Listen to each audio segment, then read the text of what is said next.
1 மணி நேரம் கூட பொண்ணு பிரிஞ்சு இருக்க முடியாதா? எப்பதான் இவங்க திருவிழாவெல்லாம் பாக்குறது?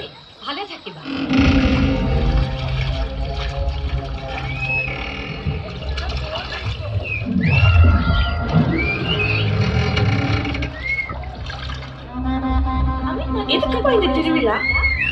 வாழ்க்கைன்னு ஒரு துஷ்ட சக்தி நீர்நிலையில இருக்கும். அந்த பக்கம் போறவங்க அடிச்சு அவங்க உருவத்தை எடுத்துரும். அப்புறம் அதே உருவத்துல அவங்க வீட்டுக்கு போய் அங்க இருக்கிற எல்லாரையும் அழிச்சிடும். ஐயோ, என்னப்பா சொல்றீங்க? பயப்படாதம்மா, அங்க பார்க்க அடக்கணும் ஒரு வழி இருக்கு. அதோட பலவீனமான நேரத்துல ஆத்மாவை வசியப்படுத்தினா அவங்களுக்கு அடிமையாகி அவங்க சொல்றதை எல்லாம் செய்யும்.